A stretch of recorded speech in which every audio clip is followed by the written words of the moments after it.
Welcome to Anime Out of Context, a comedy review show hosted by a basement dweller who grew up scrounging terrible fan subs on sketchy websites prior to the convenience of modern streaming, alongside a willfully ignorant soul whose only knowledge of anime comes from the shows forced upon him here.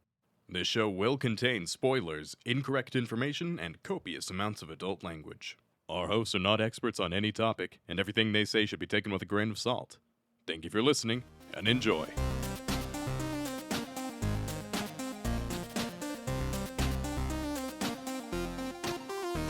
Hello and welcome to Anime Out of Context, the show where I attempt to explain the sometimes weird, sometimes wonderful, but always hilarious world of anime.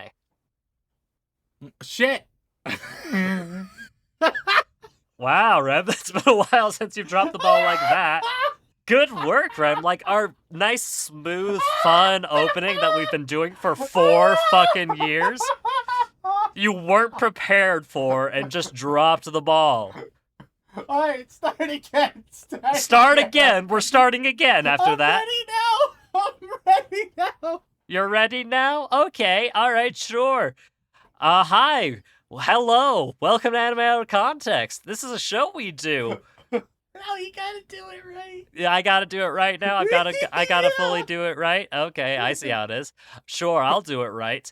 Hello and welcome to Anime Out of Context, the show where I attempt to explain the sometimes weird, sometimes wonderful, but always hilarious world of anime. And I chomp into a big old frothy steak. I'm Shaun Rollins. I'm Remington Chase. I'm glad we went to the great effort to get that joke out. That was worth it in the end. Hey Rem, welcome back. Okay. What are we doing this week, Shaun? This might come as a shock to you, Rem, but we're gonna be watching an anime this week. Oh, okay. What anime? Rem, after the like raw injection of shonen nonsense we got last week, I kind of wanted to dip into some shoujo this week. Okay. And with that in mind, I've got an anime here that has been recommended to us quite a few times, like more times than I thought people actually watched this anime. Yeah. But a lot of them are touting it as very good and very wholesome in the right moments, which is interesting to say the least.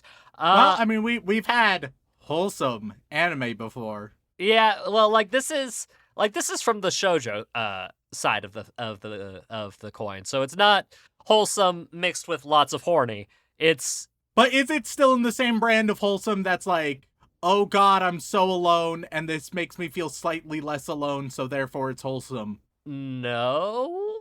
I'm gonna go with no for now, and if I'm wrong in part 2, you're more than welcome to tell me.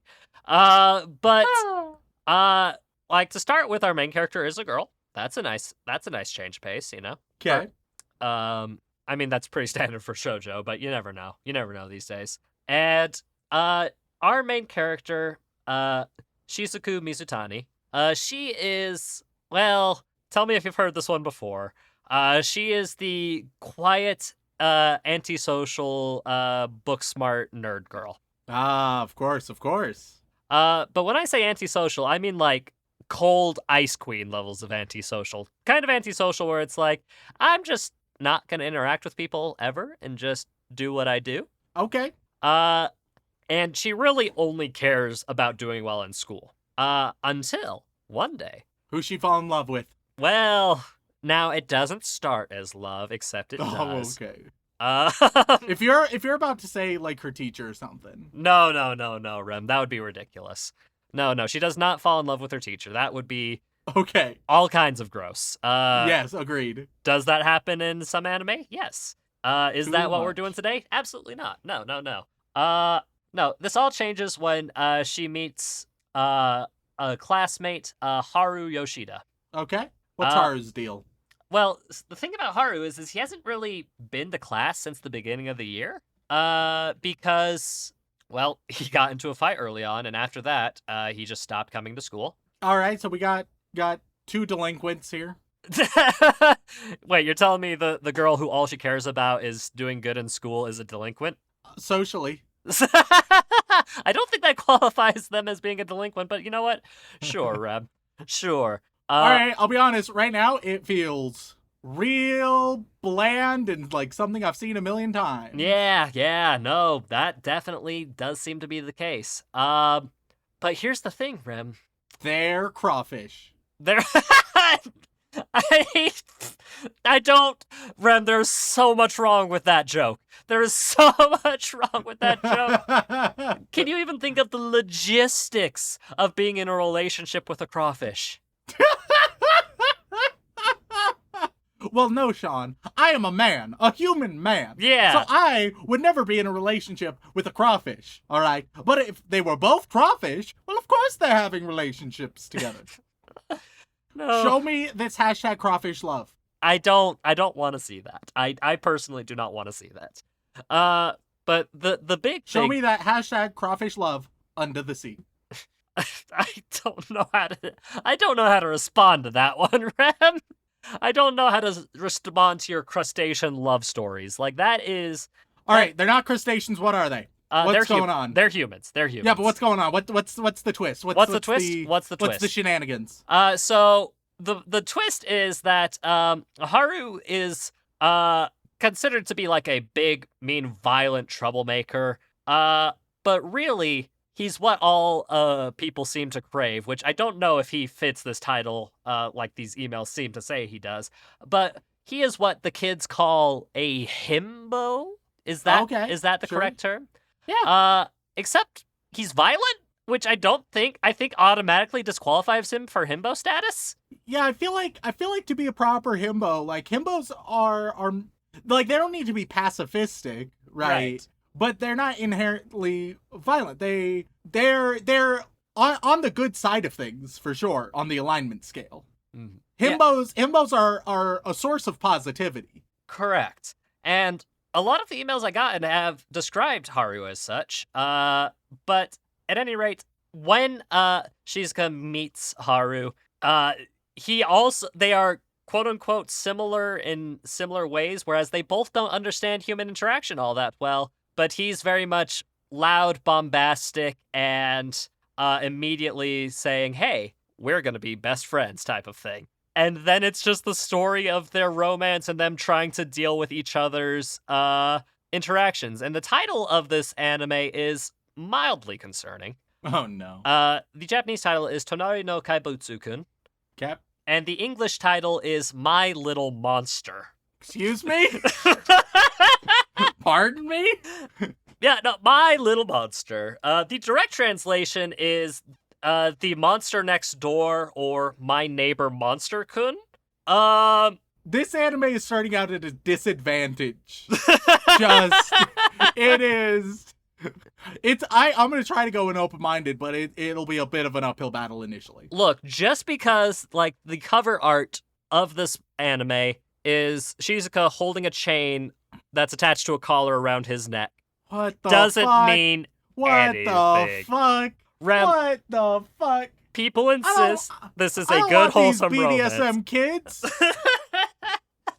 No, see, Rem, Look, if you're into pet play, that's fine, alright? But public underage pet play, no. I'm done. I'm out. I don't think it's pet play, Rem. I think it's just supposed to be a metaphor for how like wild and animalistic he is compared to like the. I do not care if your fetish is a metaphor, alright? I don't care if you metaphorically fetishize these children. I don't like it. Well, Rem, I think it's up to you to really decide if this is as wholesome as some people have claimed, or if this is as good of a healthy romantic relationship as people have insinuated. And Yeah, well, let's see. so, without further ado, let's dive straight into My Little Monster. I was not expecting you to compare this shoujo anime to fucking North Korea.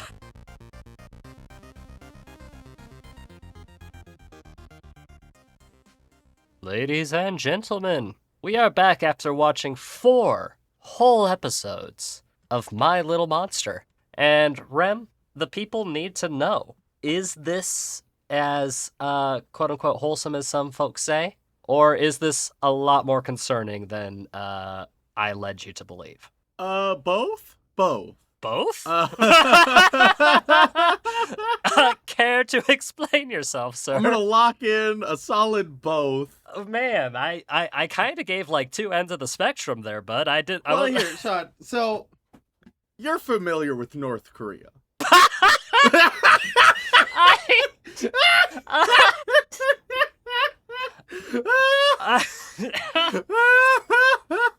I mean, I probably wish I wasn't, but yes.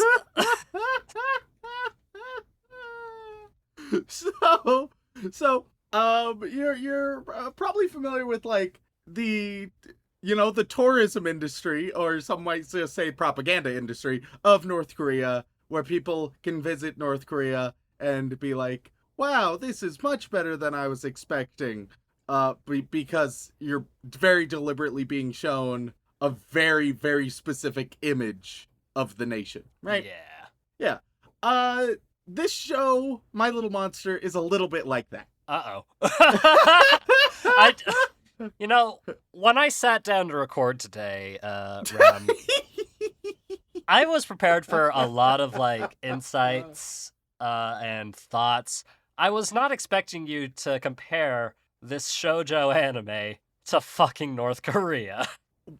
Hey, but I think it's an apt comparison because within My Little Monster, what it shows you are these wholesome moments between these characters. But then, what it'll sort of gloss over that still comes up is how all of these characters are terrible people. Oh. Like, they are awful. And it'll sort of just sidestep that. Like, it'll be like, oh, look, they're terrible people. Anyway, isn't this cute? And you're like, wait, what was that? What the fuck was that? Wait a minute. You can't just move on from that so quickly. And we'll see exactly what moments those are. Yeah, it's wild. My Little Monster is like the most mundane fever dream one can have. Because the pacing it feels lightning fast at times. Like, so much happens in every episode. And y'all, let's just get started talking about the first episode so I can sort of prove that point. Fair enough. So, we start episode 1 with the sort of like pseudo flashback. It's man, so much has happened. This is a crazy story, and I can tell you so much about all of them. But I can't get ahead of myself. Let's start at the beginning, which is always like unnecessary and doesn't contribute anything. Like that is a writer who just is like, I don't know how to start the story. Whereas if you just started the story like after that point, it would have been fine. Genuinely, like there would be no difference. You are awkwardly filling time, and as I will get into, time is a precious commodity in this show that they do not have enough of. So we meet our main character, Shizuku, and then we quickly get introduced to our other character, Haru, and Haru is the phantom student. He hasn't shown up ever since an incident with some other students.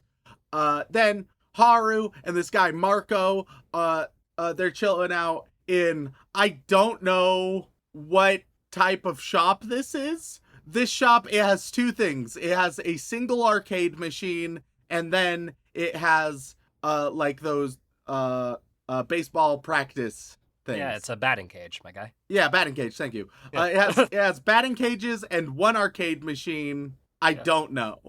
And as we later learn, I don't even know if this came up now, but it's in the mall. It might have come up then, but I'll be honest, there's so much fucking information. So Haru he's hanging out with Marco at this, I'm gonna call it an arcade. I mean, it is literally just a batting center, just with an extra arcade machine. Okay, sure. Yeah, why not? I mean, you gotta do something while you're waiting. Why is there so much room devoted to the non-batting center? Because you gotta wait for... I mean, batting cages are fairly popular over there as far as I'm aware. But no one's ever there, except our main characters. Well, yeah, Rem, because that's how the writer decided it should be. Like, Rem, like, I can't just explain an industry and in an anime, whether if it's a poorly represented version of said industry. But like sometimes It doesn't help that like when we're introduced to the batting center, they don't do any batting when we get introduced to it. Like that's not what we see at all. It's very strange.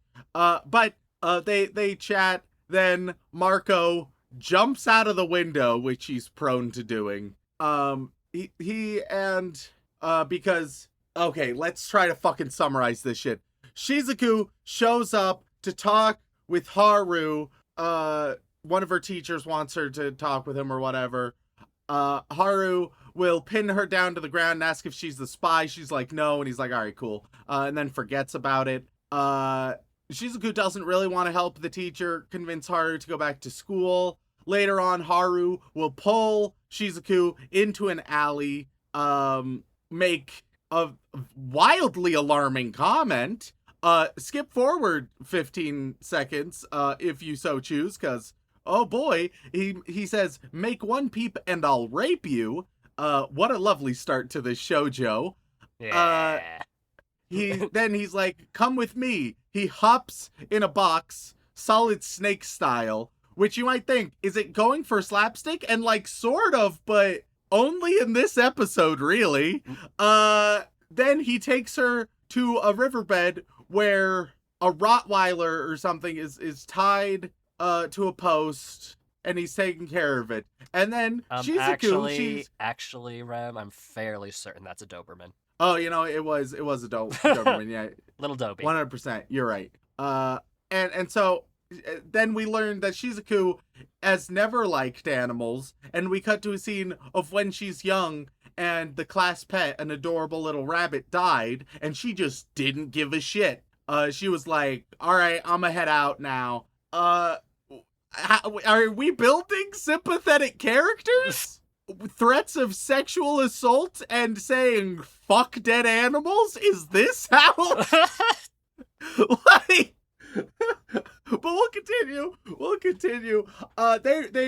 Shizuku returns the dog to its owner, and then she has food with Haru.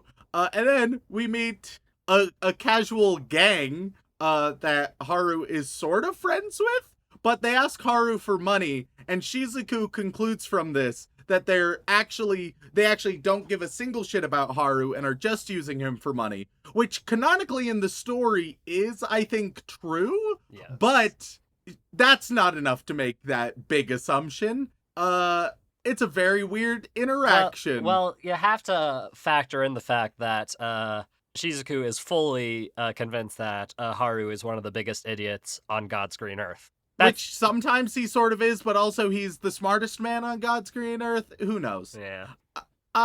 So we learned that Haru is very interested in school, but also terrified of it. As they're chatting, Shizuku is like, yo, they're taking advantage of you. They're bad friends. They're not really your friends. So Haru dumps his juice right on to her and is like, how dare you? And then she tosses her shake at him in response. Okay. Then later, the teacher comes to Shizuku and says that Haru is going to be expelled if he doesn't show up soon. So Shizuku goes to tell Marco at the batting cages to tell Haru that he'll be expelled. Then there's some baseball. Then she sees his so-called friends and she tells them off for not being really friends. And they're like, what the fuck? But then Haru shows up and I guess protects her? That's the feeling it wants to evoke? I didn't feel like she was in danger, but Haru evidently did. So he protects her. Then they walk home together and they give a big hug and he's like, okay, I'll try to go to school. And then Haru's like, oh, by the way, I'm in love with you. And there's like a beautiful sunset in the background, right? He's like, I am in love with you, Shizuku. And you'd think, like I did, that would be the end of the episode. A lot has happened, and that makes sense. Like, beautiful sunset, he confesses his feelings. We're halfway through! This is halfway through the first episode! Now, Red, Rem, is that really fair? It's technically like 14 minutes into the episode. Is that really? I'm losing my mind. I mean, I told you 4 episodes of the show would be enough to give you a vibe. Holy shit. So, Shizuku has never had someone crush on her before, so she's awkward about it. Haru shows up at school, and he's wildly dysfunctional. He does not know how to work in society or school. He just follows Shizuku around, doesn't understand why she studies at all, and is very distracting to her. And then we learned that he's actually a super genius. He knows all the schoolwork, and he would score amazingly if he wrote his name down sometimes.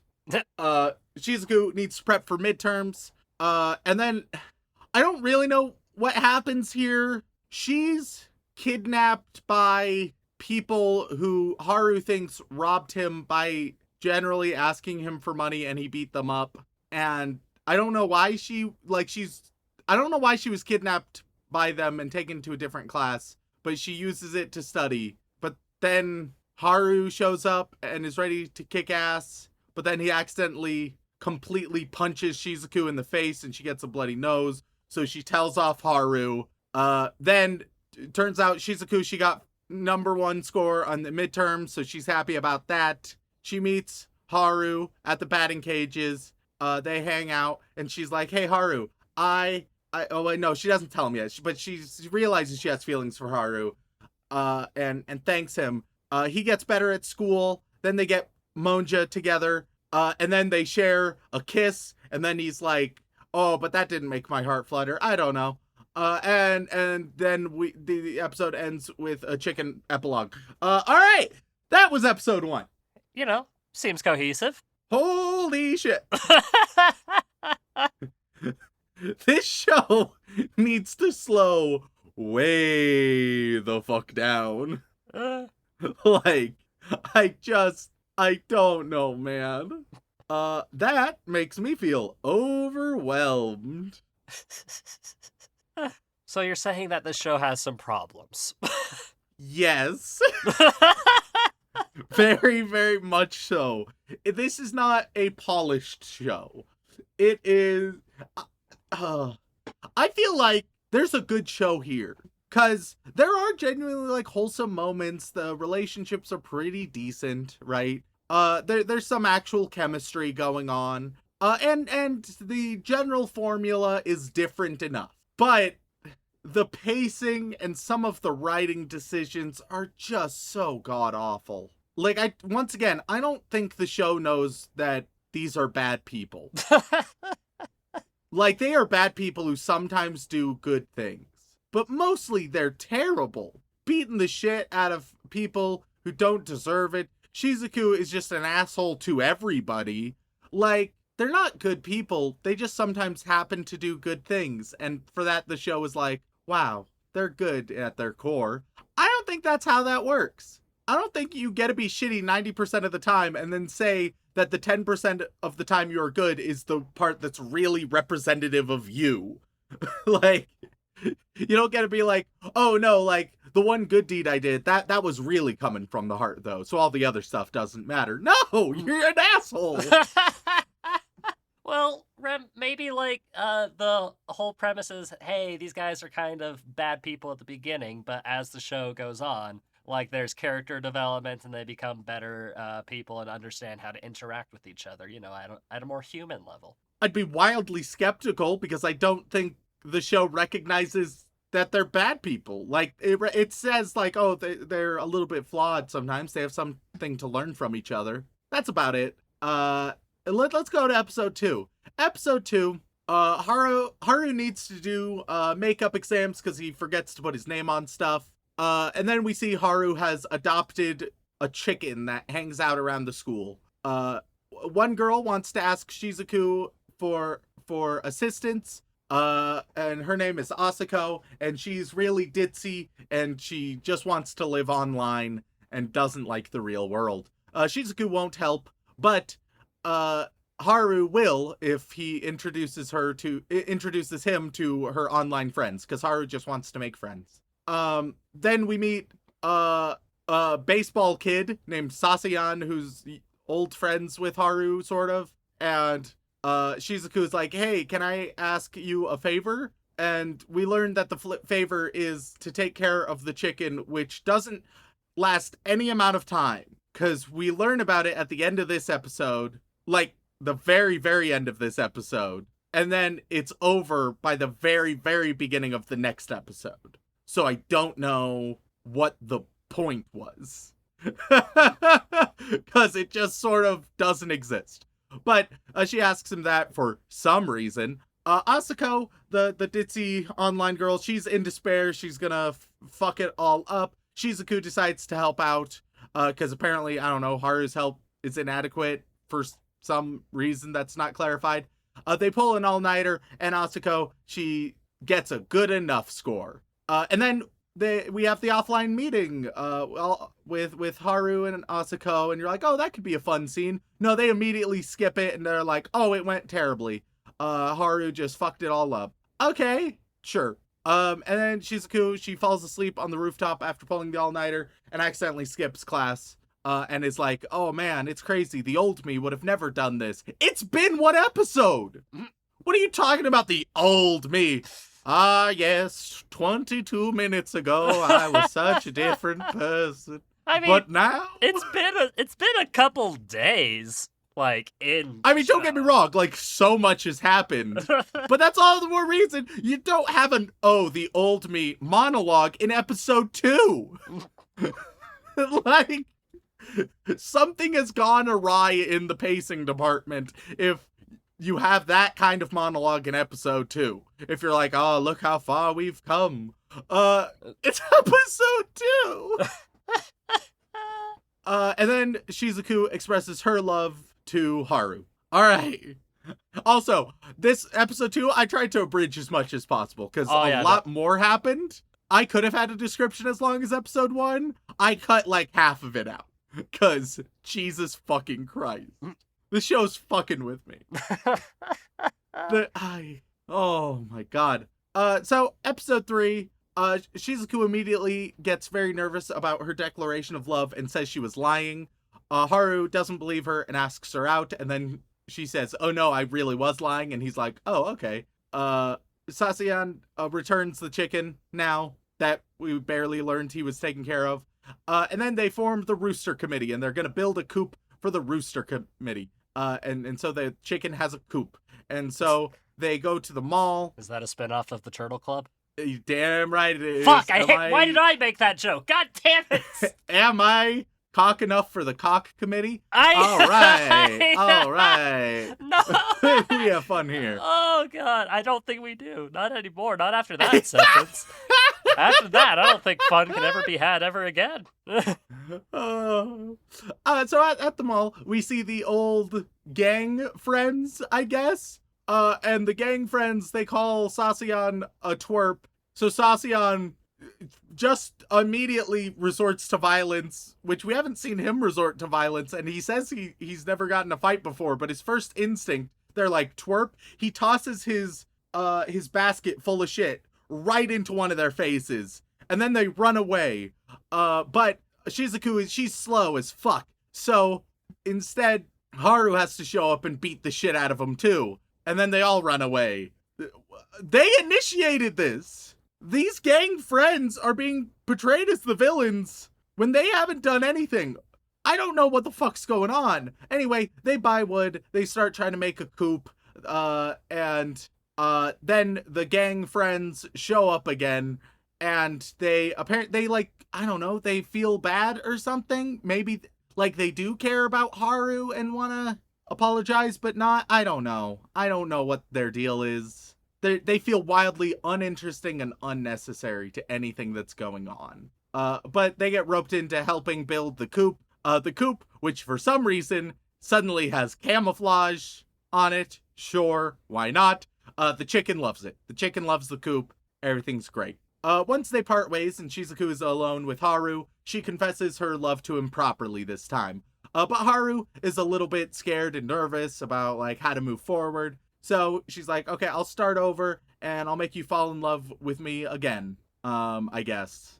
The motivations here, I don't know if they're poorly explained or if it's simply moving at such a lightning speed that I couldn't gather everything I needed to gather. You know? Mm-hmm. Like, I don't know if it's done poorly or if it's just done too quickly where now I feel like I'm missing something. Nonetheless, Haru gets a text that some mysterious, like, Yuzan or some shit is here. And so he's like, oh, no, we need to find a place to stay. So Shizuku takes him home for the night.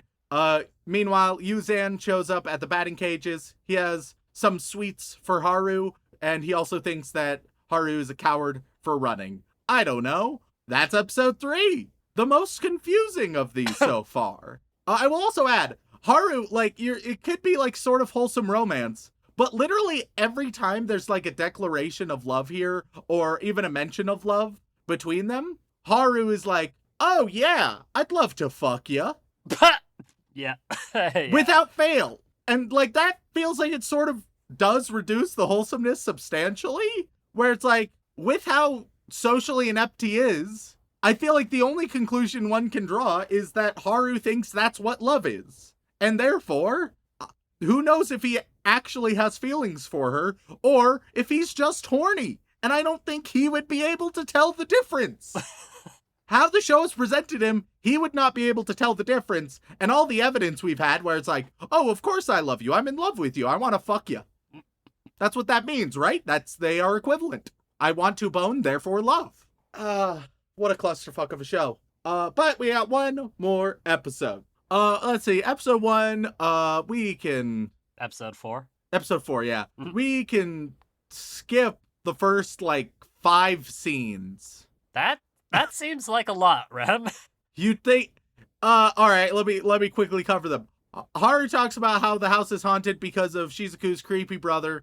Then exam scores are in. Haru is actually first place. Shizuku takes it a little bit poorly. It's not the plot of the story, though. So she goes to her teacher. She's like, why did I get this question wrong? And the teacher is apparently brokenhearted after something, and Shizuku's answer is actually correct or something. I don't know. There we go. None of that matters. All of it was there. None of it mattered.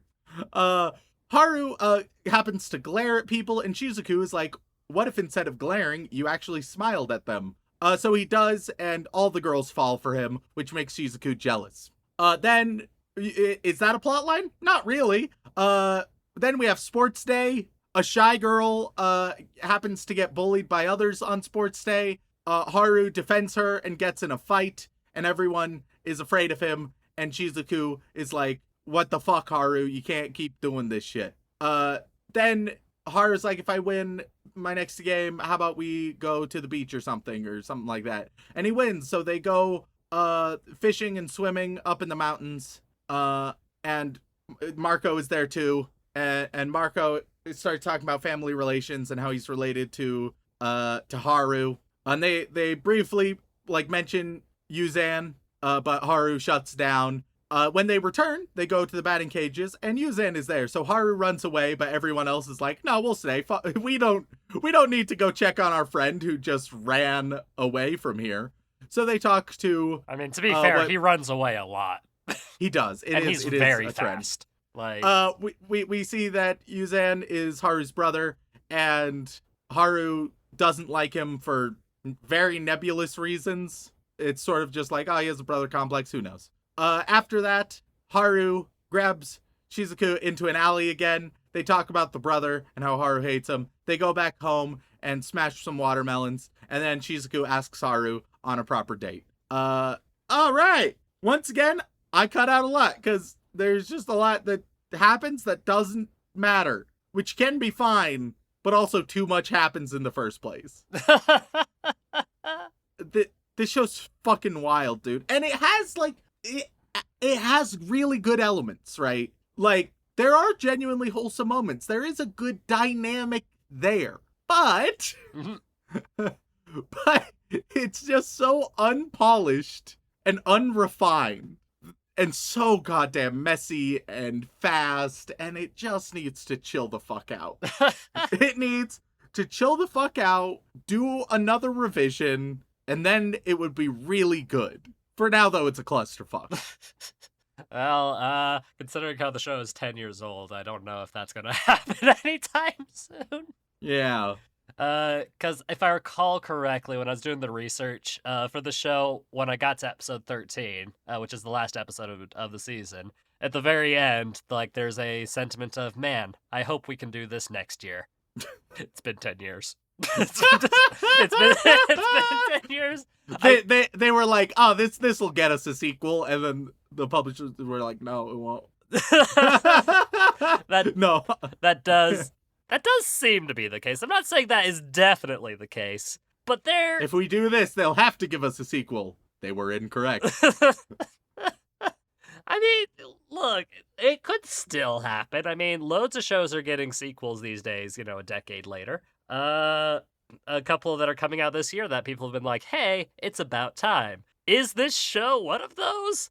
Probably not.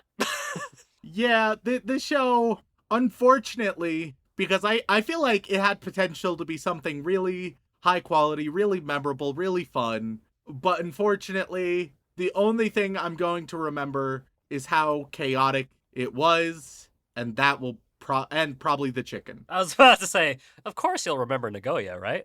Yeah. Because the chicken was cute. Chicken was pretty cute. Love me, cute animal. So if you had to take a guess, Rem, what do you think the mouse score for this show is? I mean, it's still, let me be clear, it's better than a lot of shoujo nonsense we've seen before. Right. Because at least it has, like, the emotional side of things. Like, it exists there, right? There is chemistry, which the number of times we've seen relationships with zero chemistry. And it's a little bit different, even if it's mostly the same. It's not the exact same as everything else. I guess I'd go, like, 7.4? 7.41. Okay. Well, with a staggering 552,000 ratings on this show. Whoa, that is more than I expected. Oh, yeah. Yeah, no. That is way more than I expected. No, when this show came out, it, like, during 2012, the dark times, as you recall, it was kind of a breath of fresh air for a lot of things, because, you know. Oh, fuck. My Little Monster currently is sitting at 7.49 on Mal. I got pretty close. You were like almost spot on. I'm getting, like, I'm telling you guys, there's a few misses where I'm way off, but more and more I'm figuring out exactly where the weebs are rating this shit. Like, which I don't know if that's a good thing that you're honing in on their mindset. Yeah, that I'm understanding the psychology of weebdom. Yeah.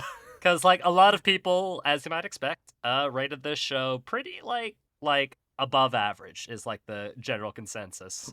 Let me put it this way. I feel like this show isn't the kind of show that's divisive, right? I don't feel like this is, a ton of people are rating 10, ton of people are rating 1. I feel like it's a show where a lot of people are just like, yeah, it's pretty good, I guess. You don't think that, but that's what the weebs think. Yeah, exactly. Oh, and I forgot to ask as well. I asked the question because I'm not a himbologist, as I'm sure you're aware. Do you think Haru qualifies for himbo status, or do you think he's too much of a violent asshole for that to be? I think the show thinks he's a himbo. Okay. They think they have written a himbo. Mm-hmm. But I don't think he's a himbo. Well, you heard it here first, folks. He's just an asshole. He's an asshole who's nice sometimes. That's it. Fair enough. And then Shizuku, who is an asshole who's nice if she wants to fuck you. I don't know if that's the best way to phrase that.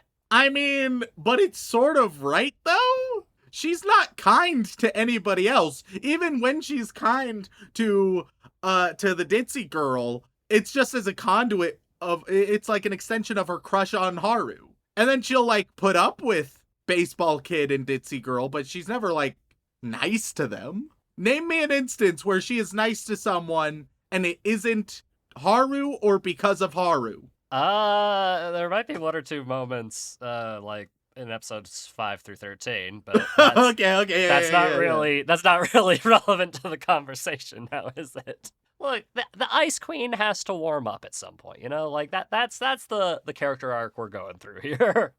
Whether or not we're going through it well is another story entirely, but that's what they're going for. That's what they're going for. It's a mess. So I suppose with that in mind, Rem, would you by chance like to watch a little bit more of My Little Monster with me sometime? Look, it's not worth devoting my attention to, and it's impossible to watch in the background because there's way too much going on. So probably not. No.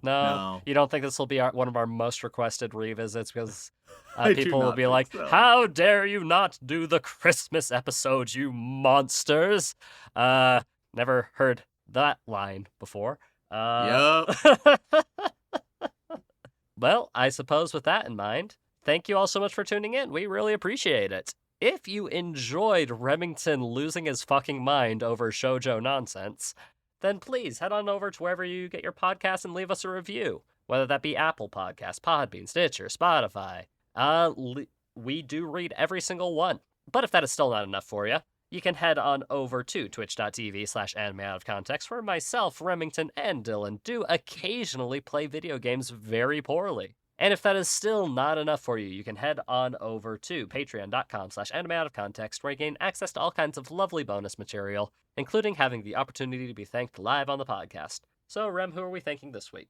As always, we would like to send our regards to all of our bland bitch protagonists, as well as our magical girls, who we really appreciate. But moving on, we reach our yandere waifus, who, I mean, this one, like, the anime equivalent, it's just beating the shit out of everyone still, and that's just yandere, so it just fits. This anime, it works. On that list, we have Alex, Xanax, Yandere Neko, Yahir, Winx Club is my favorite anime, Why Shaun, Walk Me Home Gently, Way to Shell, Tyler Worley, Tsumugi is way cuter than Anya, and that's just facts, Trenton Farrell, Travis J. Humphrey, Totally God, Tony Choppa, Tim Westy, The Susanator, the one who really felt spoken to, that felt really weird to come out in the Shitting Frog anime, but was happy to use the Yu-Gi-Oh! GX. The Remsipede is my favorite anime. Jesus Christ. The Big Bean, the one anime dude who's also a duck. Tetsuo13 says, "Joke's on you, Earwig and the Witch is a Ghibli movie." Take My Cheeks, Squirrel, Spistus, the nemesis of Rat Skiller, the sub-god. Spiffy, Silent Secondary, Sightless Reality, Shoujo Addict, who doesn't need help, just more manga to read and anime to watch. Shaun, punish Rem and make him watch Excel World. School Days and Clannad for the feels. Salty Pretzel, Ross Palmer. Rip to the creator of Yu-Gi-Oh! Kazuki Takahashi, the 4-kid sub of the anime, was my first at age 7 or something. Rhiannon Williams, Remington Merrill. Rem gave me depression. Oh boy, an ounce of serotonin, don't mind if I do. No waifu, no lifu, Nick Harvey. Makeka 7 Hierto, Mexican Gone Freaks. Maya Sizitzi, Matthew Drum says Dylan's an angel. Matthias Rodas, Man the Person Fern. Matt02 Max, Lizzie Anthea, Lukio, Logan Evans, King Rich Rock, Casey Mosley, Cassidy, Just a Traveler, Jax, Jam Hands. It's my birthday, May 20th, so I'm now God and taking over the podcast. ISIS, but only for terrorist acts committed by birds. Iron-blooded orphan slaps. I, Remington, am a Kappa, and I love to steal everyone's butt balls. I'm lonely, so I watch anime. I want Rev to ruin Darling at the Franks for me. I've heard what is happening. It looks like it is finally my turn, says Miska, appearing with superb timing. Hunter Davies. Hey, you, cuckoo, kachoo, I'm the freaking walrus over here. Glenn Michael Dolan, Funk of Love Fox and Boy. Friend of the podcast, Adam Sandler, the God Emperor of Mankind. Farmer Weeb's bad pickup line of the week. Do you play Elden Ring? Because I'm maidenless. Fantide. Extreme Cobra. Epic Game Me. Elite Knight. Drink milk to prevent wobbly bones. Not a conspiracy. Dickite Mimicin Pikachurin. Tries pentafluorethyl trifluorophosphate, also known as FAP. And final, trans 1,4-bis-4 Pridoleth. Crumbsluts Bakery. New hidden location in Uranus. Creed 13, Shine 900, Cheese Monkey, Chainsaw Man will be getting a white sword set sometime next year. Hopefully Dylan is excited. I know the Shonen Flop guys will be. Yep. Cage in the house, Brockhart for Geodudes, Blood for the Blood God, Skulls for the Skull Throne, Big Blue Bear Boy. Are Kappas turtly enough for the Turtle Club? Also, they have 3 anuses. Do they have 3 anuses? Yeah. Do Kappas have 3 buttholes? Kappas are weird, man. Like that. I gave you the Cliff Notes version of Kappas in that episode. Elise Howard and AJ Honey. And finally, last but not least, Shaun, read this. Okay, he will. That sweet silky frog ass juice. No. Welcome, Dan. I'm Shaun Rollins, and I love that sweet silky frog ass juice. You sound like all fucking right. Mr. Bill. Like, your bad impression of me has just devolved into fucking Mr. Bill. Like, how am I supposed to cope with that? It's become the fucking gingerbread man. I'm Shaun Rollins, not the gumdrop buttons.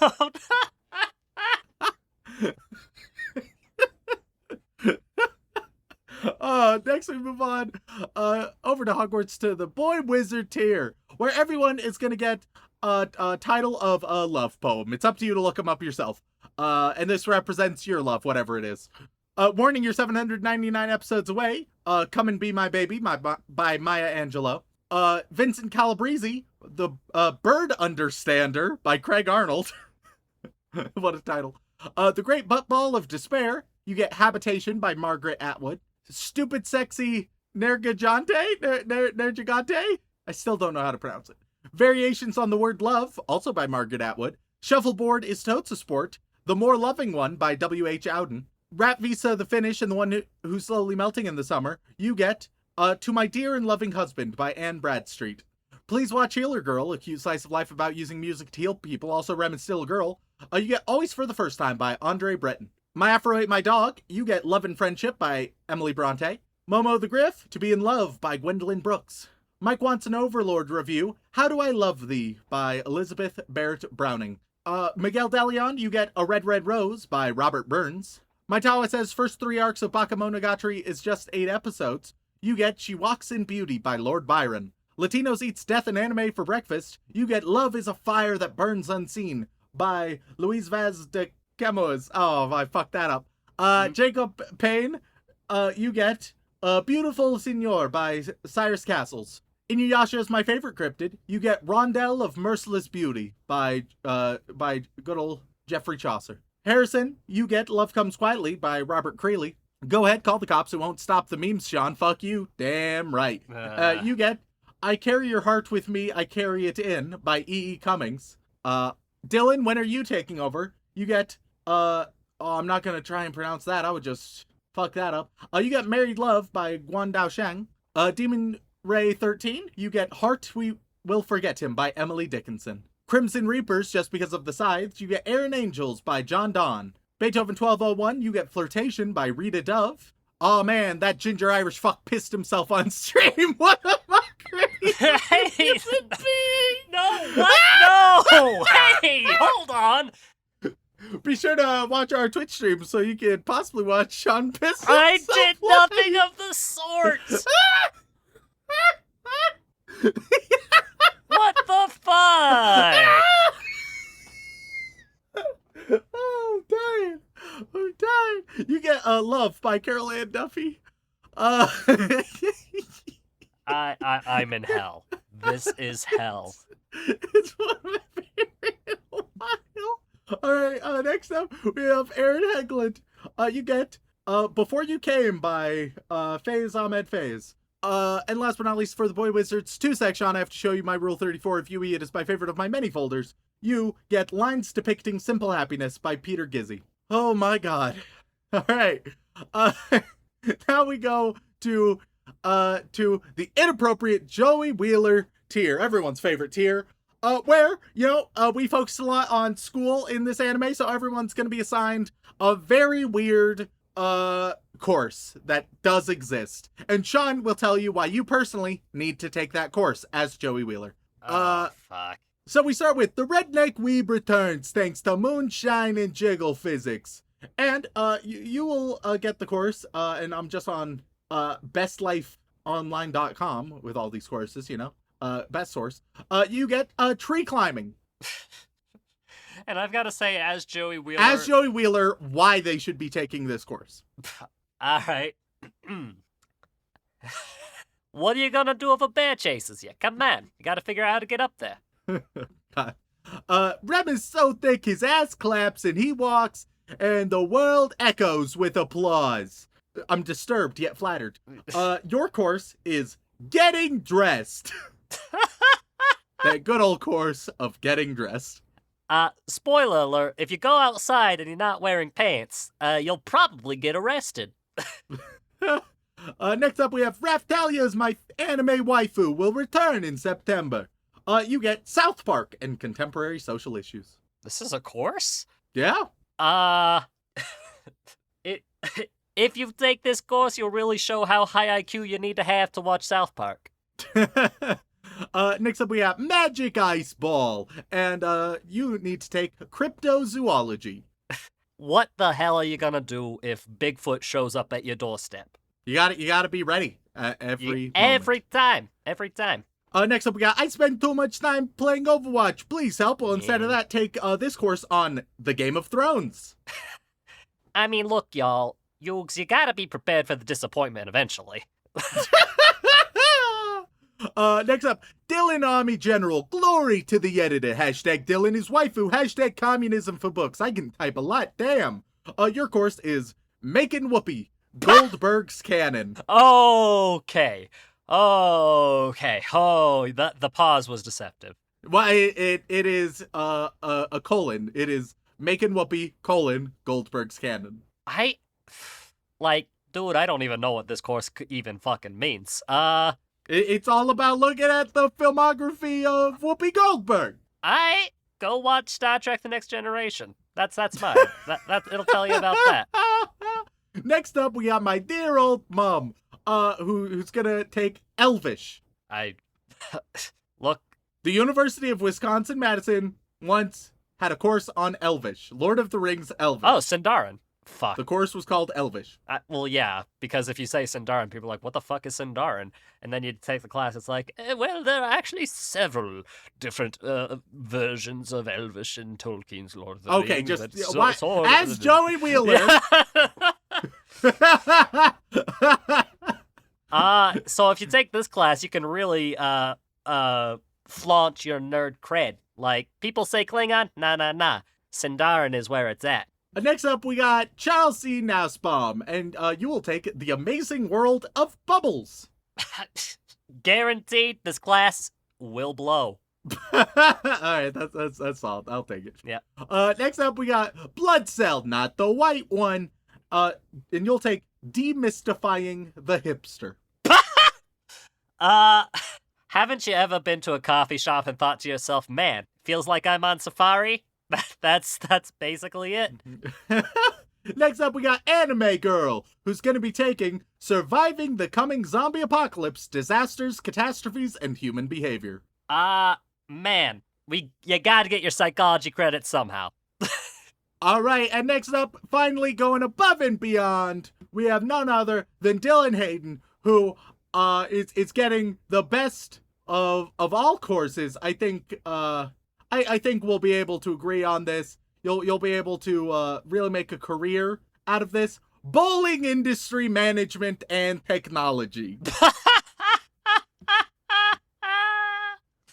Now listen here. If you're gonna take any job whatsoever, you gotta take the job that lets you make constant Big Lebowski references. This is the course for you. And plus, bowling, it's such a thriving industry in 2022. Yeah, no, I've definitely been bowling in the past decade, that's for certain. Thank you all so much. If you want to reach out, whether it's a comment, question, feedback, or recommendation, you can tweet us at AnimeConPod on Twitter, or send an email over on to animeoutofcontext@gmail.com. Once again, guys, thank you all so much for tuning in. We love and appreciate you very, very much. And as always, don't fuck your sister.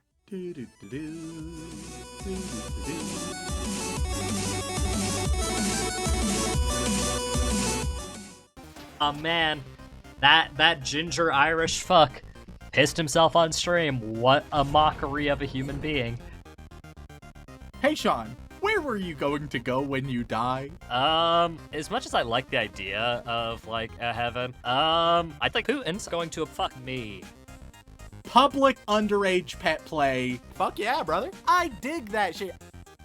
Am I cock enough for the cock committee?